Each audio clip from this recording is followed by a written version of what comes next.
thanks for coming to the event.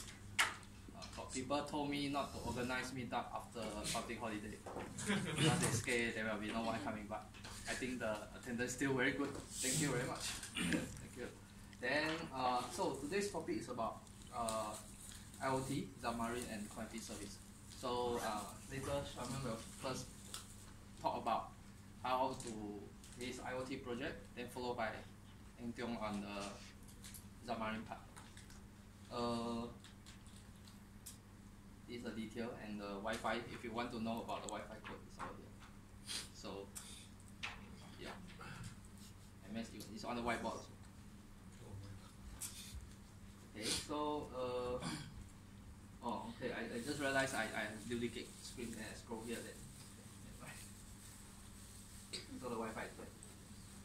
So first thing that I would like to share is that we are part of the global .NET Foundation already. So you can see our group is actually here, both .NET and Asia. So, and because of that, we will have a event next month. It's no longer a meetup, but a tech conference right after the global conference in US, which is on the Saturday. So this is the one, Saturday, 15th of September. So the conference will start from 9 until 4 p.m. with so if it's free and there's a lunch. So if you would like to find out more about the latest announcement that happening in US, you can join this group. First we will just scroll through. So we will have Lisa coming back to talk about the keynote, and then Angular 6 and .NET Core 2, EF Core 2.2, and then also machine learning, ML.NET. The speaker is here. Yeah, so there are a lot of topics that if you'd like to find out more, please join us on this event. The link is already available on our Meetup, so it's on. So you can just come here and sign up under the this one. It's under there. That's fine. So yeah, that's all. So without further ado, by the way, does anyone want to talk about any like job posting, job opening? I always ask about this one. No one talks. Just for you, as a culture. So we'll start with Sherman first. Actually, I think it's important for me to at first say how much I appreciate being invited to share at this Meetup event. Because personally for me, I'll talk a little bit about my background and how I got into .NET, and just to share a little bit of context. Right, but today what I want to talk about, the main topic is really how to actually get started with IoT in Visual Studio. Right, so personally, I was a .NET developer for many years, so I love Visual Studio IDE. I'm so in love with it. It's like, if I can, I want to try and do everything in Visual Studio and not leave the IDE. So, okay, so just a little bit of bio about me. If you notice, there's a blank there. Why? Because I was supposed to put my photo, my selfie photo there, but somehow I cannot transfer the photo. So just imagine my face there, okay? So I actually picked up Microsoft.NET in 2001. I was still in Polytechnic. That's like 15, 16 years ago. So I would consider myself among my peers as one of the pioneers in this technology. I don't consider myself an expert, because I'm actually a jack of all trades. So, but I think in terms of knowledge of the whole spectrum of what Microsoft's products, development products can do, that's where my knowledge comes in. So I am a .NET developer and solution architect by training. I've worked in small design agencies all the way to MNCs. I'm also a recognized thought leader in Agile-UX, which is Agile management as well as UX processes. CX, which is customer experience, software engineering, and IoT. So over the last couple of years, I've actually conducted more than 300 talks, workshops, product demos, and trainings. since 2015. Now, currently, what am I doing? I'm actually a social entrepreneur right now. Broke social entrepreneur to be exact. I founded Online Lab Series. You can go and Google, you can find it on most major social media platforms. The handler is very simple. Just add an @ sign in front of Online Lab Series. You'll be able to find me. You'll be able to find the platform. So I created this platform as a non-profit online education and skills training learning platform for people that wants to learn programming. Say students in secondary school, they want to learn programming. Or even say anybody that's coming out to work. Nowadays we have STEM for women. Women are trying to get into technology and engineering. So there's a lot of demand for platforms to actually educate them. And then on top of that, actually my inspiration, my personal inspiration for creating Online Lab Series is because I've been pursuing my passion for the last 4.5 years in STEM, science, technology, engineering, math. I'm actually a nerd.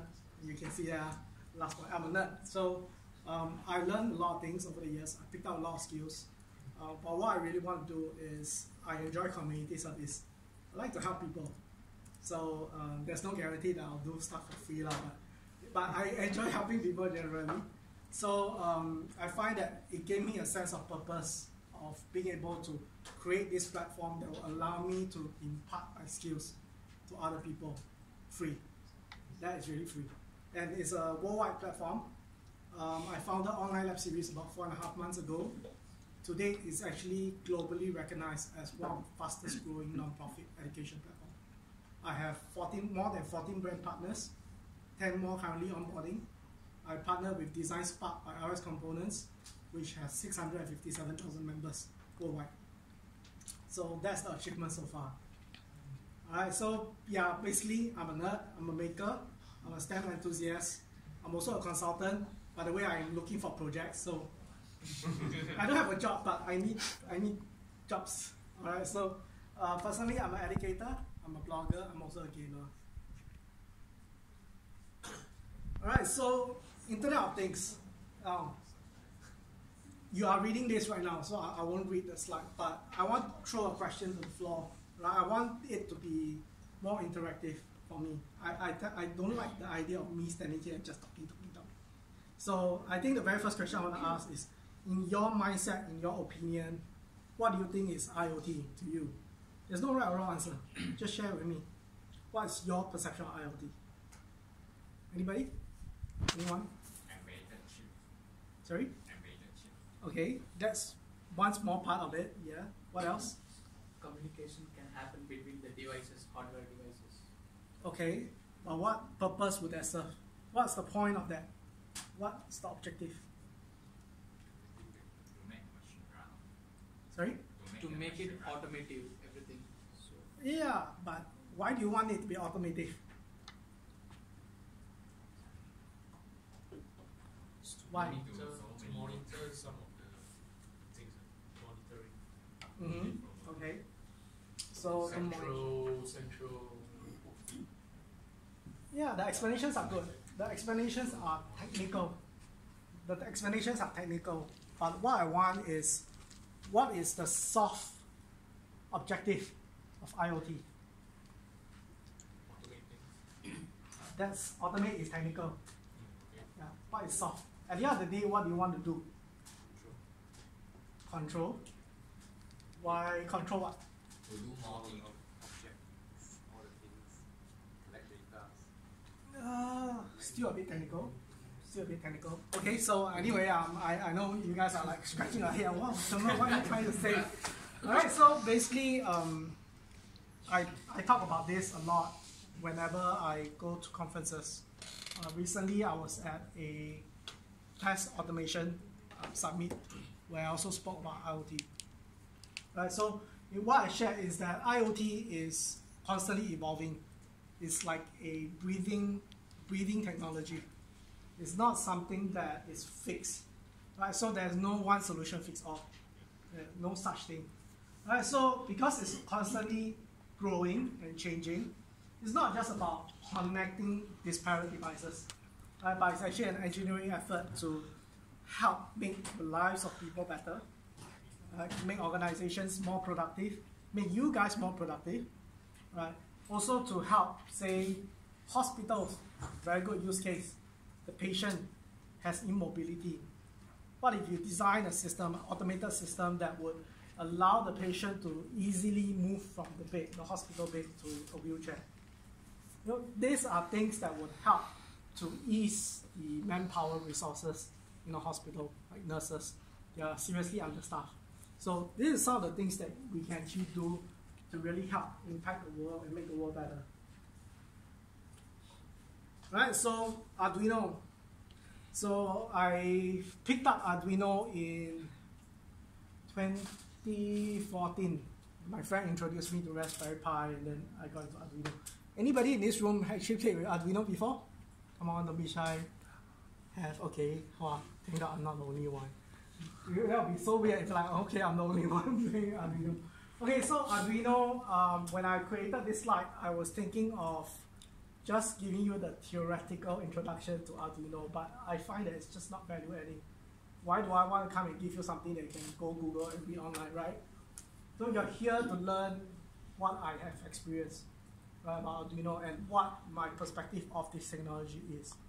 All right, so number one, right now it's actually the most popular learning platform, right, for embedded systems, for electronics, for IoT in general. And it's everywhere. I swear to God, it's everywhere. Because when I watch, sometimes I will watch, I'll binge on Netflix. I watch TV series, drama series. So somewhere along the way, in one of the scenes, right, there's this hacker that would open up the lamp post. You know, they have this circuit box, right? That's smack right there, one Arduino board. Then what I'll do is I'll just pause the video, I'll screenshot, and then I'll post on social media. So that's what I always do, because you realize that they are everywhere. They are literally everywhere. Okay, so Arduino is very good for prototyping projects. In the real world, a lot of companies, a lot of teams are actually building product demos, all right, using the product for demos of real world concepts. Why? Because Arduino is inexpensive. It's very cheap. You can buy a board for maybe like a Arduino Nano is maybe $15, Sing $15, and you can build a project to demo that, to demo a concept.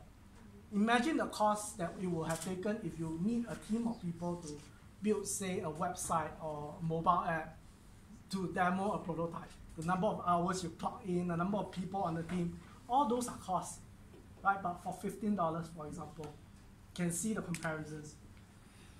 Right, so it's really fun. One of the things that I've dreamed of doing personally, I'm a STEM enthusiast, right? So you see kids playing with STEM blocks and all that. So I had this dream. Obviously, I haven't started on it, but the idea is that one day I might want to build my own consulting firm that uses STEM products to demo real-world concepts. So it will really showcase how meaningful and how useful those products really are. Right? Of course, you know, there are plenty of starter kits for you guys if you are interested by. I can recommend you lots of starter kits that you know you can have the options. You'll be so overwhelmed that you don't know which one to buy in the end. All right? And also, there are more than one options for developing Arduino-based projects. So this is what I like. I'm a generalist, although actually I'm a .NET, mostly .NET developer by training. But over the years, I've picked up so many things. I've developed a neutral perspective when it comes to developing technology, because like I say, there's no one solution fits all. And this is something my former boss used to tell me. He said, not his exact words, but he did say that I'm one of the best technologies around. Why? Because I don't get fixated on one technology and think that that's the only way to go. Right? A really good technologist is somebody that really understands the options. What options are available? What is the most effective way to get something done? Right, so that's why I wanted to talk about Visual Micro for today. Right, for Visual Micro and Visual Studio. Now, I will talk about it later as well, but I'll just share that it's not the best solution out there. I'll be very frank about it. They don't pay me any money to advocate about them, so I'm here to tell you the truth. They are not the best option, but for people who are doing Visual Studio, it's actually the most effective option. Right? Not necessarily that the best options are always the right one. Right? So I say again, not necessary. The best options are always the right one. Right? So for example, if you have a team of developers, all .NET trained, if you want them to suddenly learn a new IDE or to learn a new environment, there's a learning curve. So in a way, it doesn't really help the team, right? Everybody is struggling to learn something new, to build something, and then there's trial and error. So why not use a tool that is already built in an environment that your team is familiar with? So you can straight away just get it up and running. Right, so that's what I mean. Okay, so Visual Micro. Yes, I like having the screen here. So nice. I can see everything. I never had this set up before, so I'm just swaku. Okay, Visual Micro is one option that never lets you, you never have to leave Visual Studio IDE. Right, it's a Visual Studio extension, so you can actually literally download it and install it. Good news, it's fully free. Now finally, right? It's fully free, but it has the occasionally annoying prompt. Please buy me, please buy, you know, and then the purchase option gives you the support, the technical support. But honestly, I don't think we really need that. So yeah, okay. It's like I say, it's really, honestly, it's really not the best option. In my opinion, I've learned the different tools available to build Arduino projects. So I've experienced with all of them. So yeah, in that context of all the tools available, this is not the number one option. But if you are doing Visual Studio and you really want to get it up quick, you want to have a quick start to Arduino, you want to have a quick start to IoT in Visual Studio, in Microsoft environment, Visual Micro is probably the best way to go. Right? So personally, what do I like about using Visual Micro in Visual Studio itself? Right, number one is the Intellisense. Right? So if you, those that, I saw a few hands, right? Someone played with Arduino before, right? So you know the Arduino IDE doesn't have Intellisense on it. You type wrong also, you have to wait until you compile, then it will tell you what the error is. So I never liked that. Because I'm a .NET developer, I love Visual Studio so much. I'm so accustomed to the Intellisense, right? The moment you type something wrong, the Intellisense will tell you type something wrong. So for me personally, when I first learned about Arduino IDE, I felt that the Intellisense was missing. So immediately my mind was thinking, there must be a solution out there that, you know, would incorporate Intellisense with Arduino development, you know. And for Visual Micro, they didn't really start until I think last year or the year before. So really, really good that they actually started this. They have the serial plotter, so you can see the little graphs. This is the serial plotter. So what the serial plotter really does is that, say for example, you want to measure acceleration. You want to measure altitude, you want to measure temperature readings. So it actually measures the points of the readings according to time, right, against time. Another thing that I really like about Visual Micro is the debugging capabilities. Again, as a developer, you know, when you run an application and then you have no way of testing, it's like black box. You don't know what's going on the inside. How do you debug? How do you find problem? So that is something that I've grown very accustomed to as well because of Visual Studio. So for me, debugging is like the most important thing. I remember when I was working in the different IT firms, my ex-colleagues, I think they didn't manage the bad way. That's why I convinced myself lah. But they say that I'm actually the bug exterminator. So I kind of have a thing for finding bugs, and I get a kick out of finding bugs. So if you got a program that has a lot of bugs, you can pass it to me and I'll get a kick out of it. Okay, so what can this IDE improve on? Right, so every tool, there's no perfect tool. So there are things that they can improve on. One of the things that I think they can improve on is user experience. Yeah, takes a little bit of getting used to because, I don't know, maybe it's just me, but after installing the extension and working with it for a while, sometimes I still find myself lost. I can't find the setting. Like, where do I go to get this setting and this configuration? Where do I go to get this window and this particular pane come out? So sometimes even I myself get a little bit lost with that. So I think that even though I'm very familiar with Visual Studio itself, I hope that they would make the UX more in line with Visual Studio, so that for Visual Studio users, .NET developers, it will be very easy to use the tool as well. But nonetheless, where it is now is honestly not too bad. Right? It's actually not bad. Okay, so if you want to get started with IoT, right, for Arduino itself, actually there are a bunch of different hardware boards you can buy on the market right now. There are a lot of brands, a lot of makers, plentiful. But the most common two brands, makers other than Arduino, is SparkFun Electronics and Adafruit. So these two brands, they actually make, I would say, a variation of this. Then they incorporate the Wi-Fi and the BLE module from Express If systems. So that's the only variation. But as a professional, as an educator, what I would normally recommend is that if you are just starting up, if you want to learn about IoT, the beginning part of IoT, this is more than good enough. This is more than good enough. So the MKR 1000, right, is I would say an entry-level IoT development board for anybody that wants to learn IoT itself. Right? So a lot of people think, this is a myth, a lot of people think that you buy the Arduino Uno, the most basic board, your very first version of boards. They think that, oh, I bought that board, now I'm learning IoT.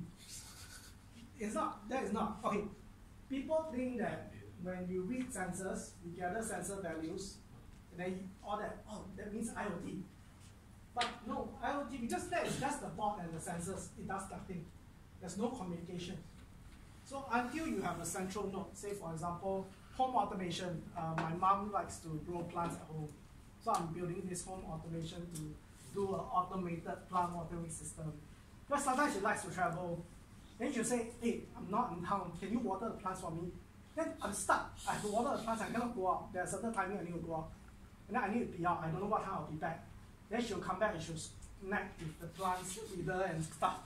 So now I'm building a home automation plant watering system for her. So I can just go out and I don't have to think about it.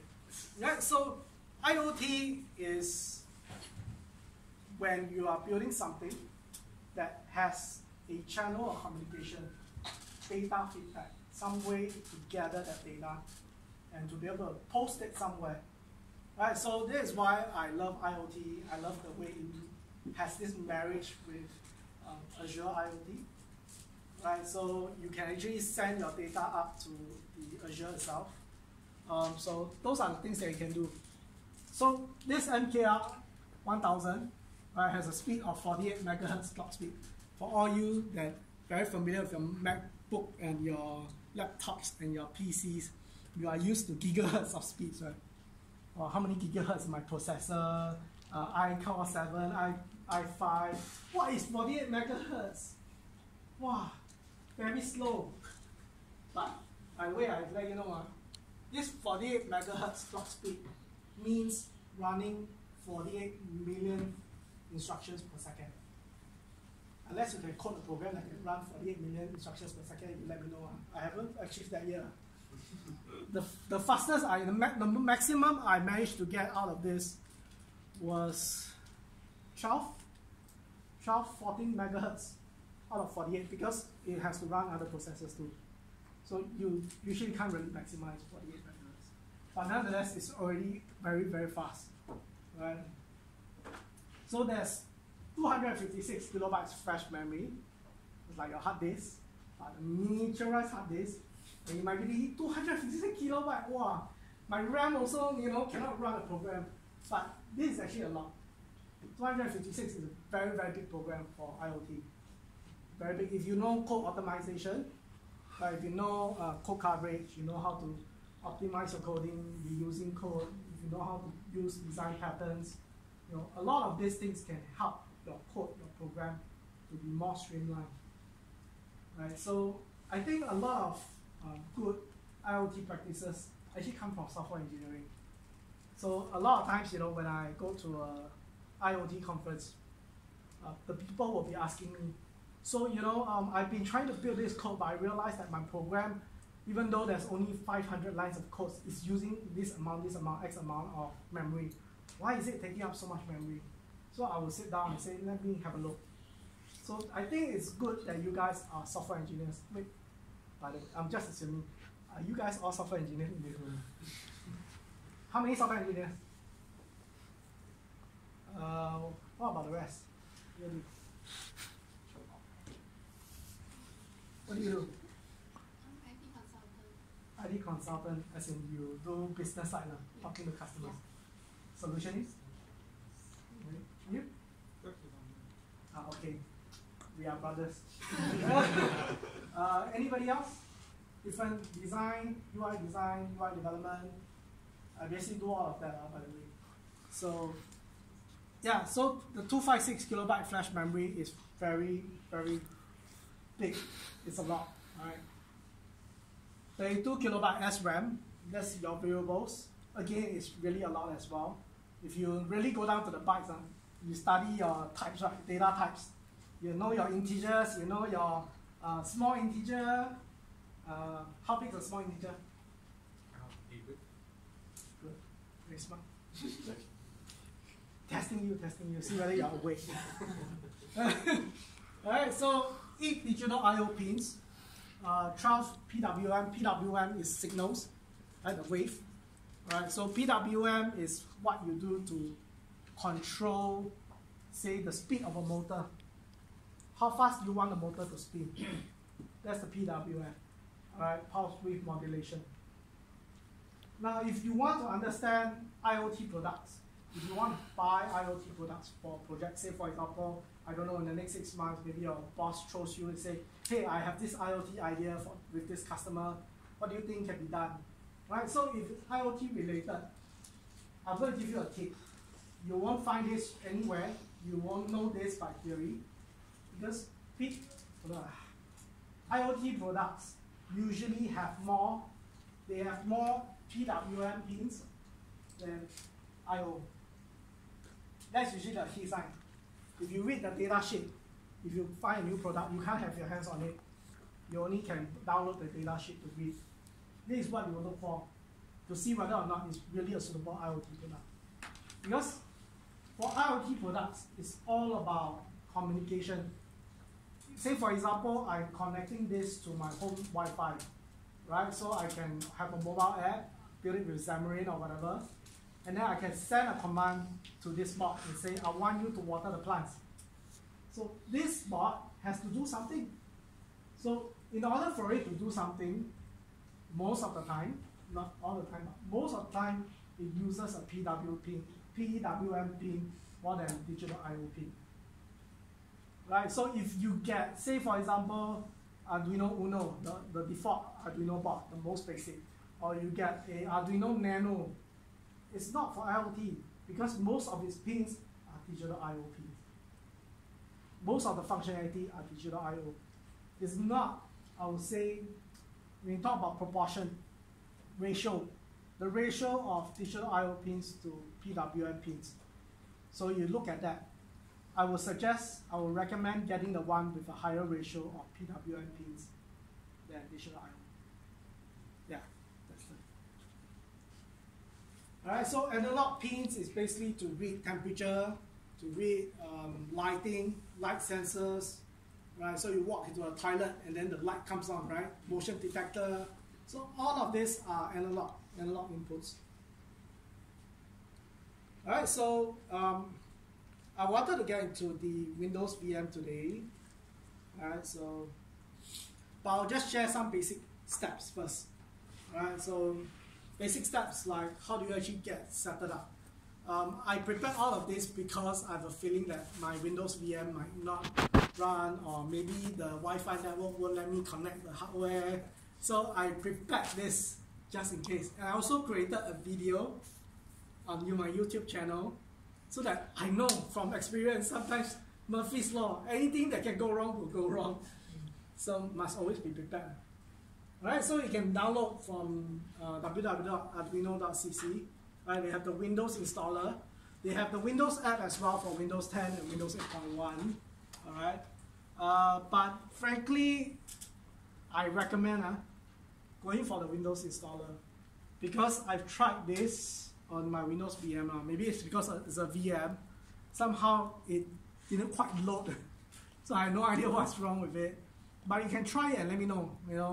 Reach out to me. I'll put up my social media accounts later, so you can always ping me and let me know what's your experience like if you try installing on Windows 10, the Windows 10 UWP version. Okay, so obviously once you install your Arduino, the very first thing you need to do is you need to go to the box manager. Now, by default, when you install your Arduino IDE for the first time, it won't come with the support for MKR, because the original Arduino box comes with a chipset that is by the 80 mega. That's the name of the category of the chip, the microchip, microcontroller. So for MKR, it's a 7D chip. It's the ARM, ARM Cortex, right? Not the ladies Cortex. It's an ARM Cortex. Alright, so you will need to go to your box manager, right? Tools, select board, alright, and then box manager. Then you will need to look for the Arduino 7D box. So I bracketed it for you guys to see. So this is the one that you look for. Right, so you will notice that in the description there will be this phrase called the Arduino Genuino MKR 1000. Right, so that's the one that you need to install. Okay, then of course you need the libraries. Right, like any .NET programming, you do programming, you use libraries, you use DLLs. This is slightly different. This is not DLLs, but this is just .cpp and .h files, and includes examples. Right, so you need to manage your libraries. Then you need to look for Wi-Fi 101. Right, so Wi-Fi 101 is the one that supports any Arduino capable Wi-Fi box or expansion box. Okay, then for Visual Micro, alright, so you just go to download. It's quite straightforward. I'm sure you guys are smart enough to know this, so I won't try and go through the steps. Okay, but one good thing to note, I just want to point out this, depending on the number of libraries and boards that your Arduino IDE is configured for, the first time you start an Arduino project in Visual Studio, it can actually take a while to load, since it needs to query off the available library files. I don't know if you guys have similar experience. I'm actually a Telerik developer expert. Just curious, out of curiosity. Anybody heard of Telerik in this room? Other than the one behind, I know you guys know. How many? Who? Telerik. Okay. Any questions about Telerik, you can come and find you. Anything. I'm actually a Telerik Products expert. Recognize them. Sorry, I'm a nerd, so I might sound a little bit arrogant, but I'm proud of my achievements. I'm proud, but I'm humbled by it. Okay. Okay, so the next thing that I'm supposed to do is demo. But what I'm going to do instead of showing a demo is I'm going to play that video, because I think the hardware would have connectivity issues to the Wi-Fi here. So I'll just play the video on YouTube that I created. On my YouTube channel. Alright. So what I did was I recorded a video just a few days ago while testing it out. But I did this in Arduino IDE, but it's similar. The experience is similar in Visual Micro. Alright. So I talked a little bit about how to create Hey guys, so welcome to this video. Just watch this. This is quite unplanned, so I would say impromptu. Anyway, I have this talk that I'll be conducting this Thursday at a local Meetup event, and it's basically to talk about getting started with IoT in Visual Studio. So I basically took my MKR 1000 from a previous project, and I decided to just do a quick video to refresh myself, and it's just a quick start. So I went online, I found this tutorial by this guy, is Dr. Sherman. Alright, so he wrote an example that is really useful. So what I did was, I took the example and I made some modifications. Now, in a real-world setting, it's actually much more useful if you're actually returning, say for example, JSON data, because you might want to read the values onto a mobile app, or you want to be able to control something from your mobile app.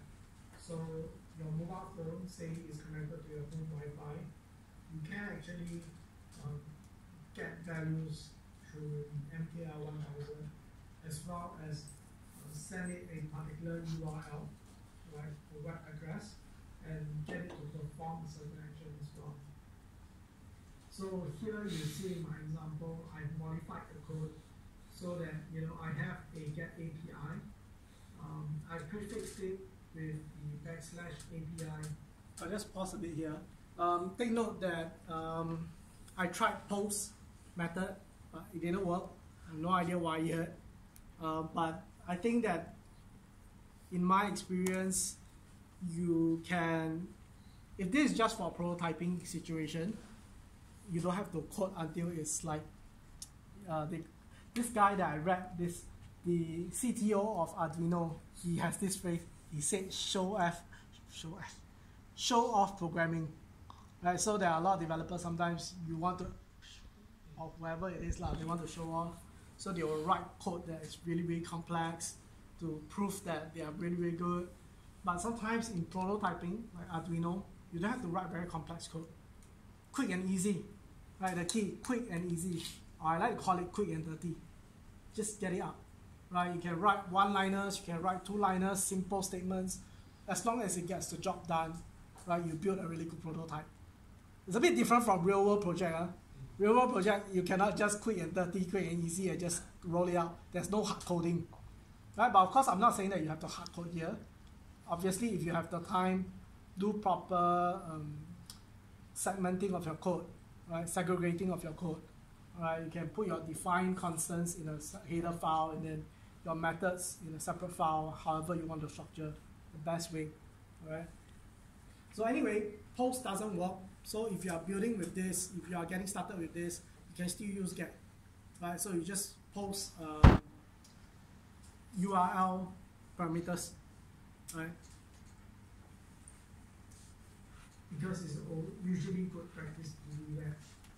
So when you read your own code, you can always remember and know where your APIs are, or where your other codes and functions are, so that you don't get confused.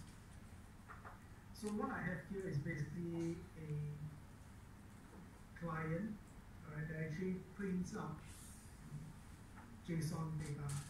So JSON is, I would say, the most common form of REST API data that is being returned, and we will usually read that in your mobile applications or your web applications. So here what I have it do is I have it to return the temperature as well as the humidity sensors readings, right? So that those values I can actually capture it later on somewhere else to do something about that information. Maybe I want to turn on the air condition, or I want to increase the speed of the fan in the room. So these are things that you can actually do. Right. So this is actually what I have here. Right. I basically have the URL to retrieve the values, and this actually has a format for JSON. Now the only thing I've not figured out at this point in time is that after I read the value once, if I try to reload, to do a second reading, somehow, it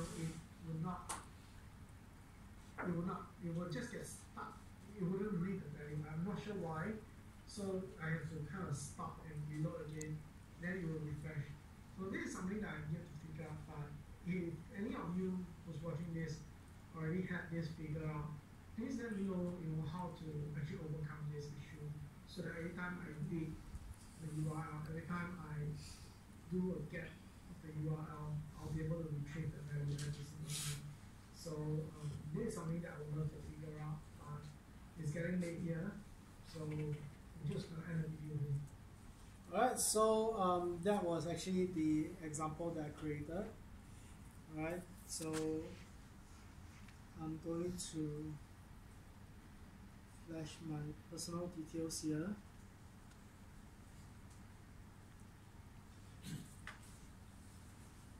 So this is where you can find me, right, on the various social media platforms. And like for now caching. No, I haven't. I'll go back. Maybe the layout. What is it called? Caching? At the moment I don't remember the exact header, but I think it's cache no pragma and. Okay, I think I have an idea what you I mean. mean I We need can to Google. Google it, but Sure, that is a good suggestion. Thanks for that. I appreciate it. Yeah. Any other questions? Anything? Hardware, solution, ideas, problems, how to solve. Yeah. It's okay. If you have any other questions, if you thought of any questions later during the next session or whatever, just hit me up. I would love to interact with you guys more and talk to you, because the more I talk to people, the more I learn as well. Alright, so don't be afraid to challenge me as well. Ask me any kind of questions. I say I'm really a jack of all trades. I know a lot of things, but I'm not an expert. Yeah, you guys are probably in this room, most of you are probably much smarter than me. So yeah, alright, so with that, thank you very much. Well, yeah. Yeah, sorry. I just have a quick question. Sure. So actually, you mentioned it doesn't do a post, right? It doesn't accept. For now, yeah, somehow I couldn't get it to work. I'm Oh, not okay, saying but that, normally yeah. it does, right? Normally in a web API, you can do posts, right? Yes, true. It's So, update, post, delete. because So- I would reckon the device that you are using would most likely need to post data more often than get, if I'm not wrong. I mean, I have a limited understanding of IoT, but just thinking about it. I think that post is, I don't know, I have to go and figure out as well. Oh, okay. Because for example, if you're using a device to monitor something, so you need to actually capture the values and post it back to the central place, right? No, so in this case, the MKR is the central node, Oh, okay. because it already has a Wi-Fi connection. I see. I'm just using it as a demo. So normally in a real world example, I will not do this. What I'll do is I would have an Arduino Nano. Nano is the one that has the sensors attached to it. Actually not Nano, maybe say for example, I have a ESP32. It's also like it's something like this, but it's a more cheaper version, the China-made version. So the expressive ESP32, I'll put one in each room in the house. And then in the living room next to my modem, I'll have a Raspberry Pi. So my Raspberry Pi is the central node. So for that, yes, everything will post to the Raspberry Pi, because I know you build Node.js, Web API, obviously it will take a post. So that is not an issue. Yeah, but for in this case, using this individually just to demo, I couldn't get post to work, so I have no idea why. So I probably need to figure it out. What's the difference between these and Raspberry Pi? They are doing more or less the same. No, okay, well, this is a very good question. Too bad I never bring any freebie. Okay, so, but it's a very good question. A lot of people don't ask this. Right? So what's the difference between a Raspberry Pi and, say, an Arduino MKR board? Now, Raspberry Pi is a mini computer. Already remember, it's a computer. Right? It has a processor, like 1 gigahertz plus processor. It has RAM, it has, you use a micro SD card, there's HDMI port and all that. So it is a computer, in essence, a computer. Right? But this is also something that industry experts usually recommend. You won't use Raspberry Pi to read sensors, although you can. But its main role is not that. It's a software-related platform.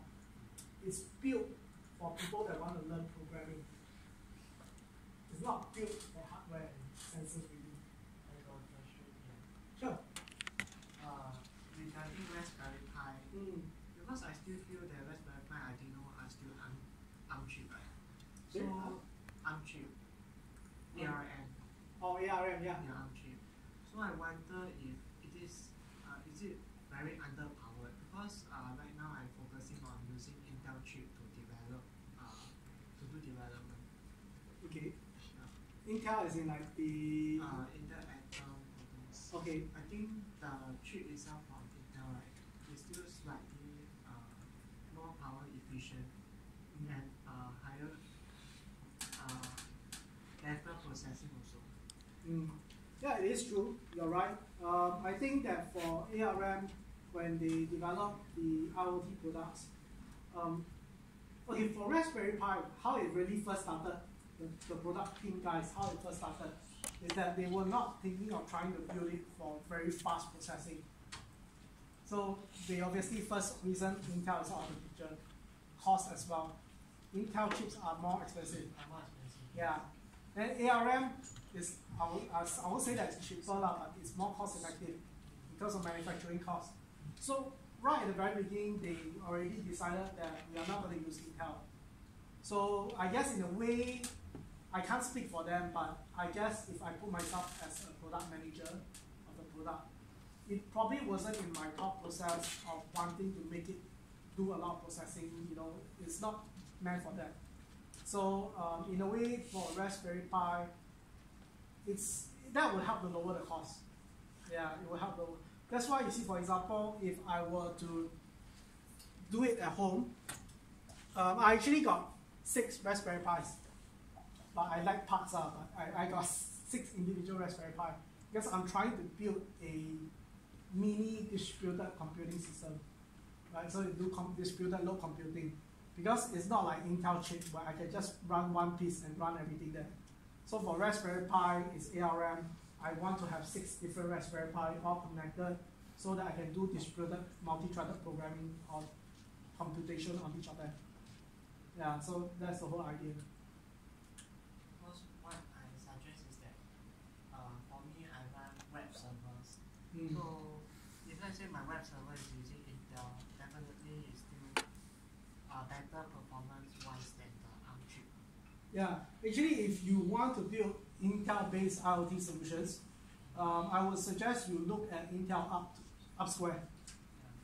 Intel UpSquare is sort of their latest in-line mini computer. Yeah, but again, I will be very honest as well, it's also an industry market consensus that the Intel IoT products are not getting traction. So, but yeah, if it really depends on use case. Maybe they don't have enough successful case studies. Maybe for your use case, you might find a successful use case for them.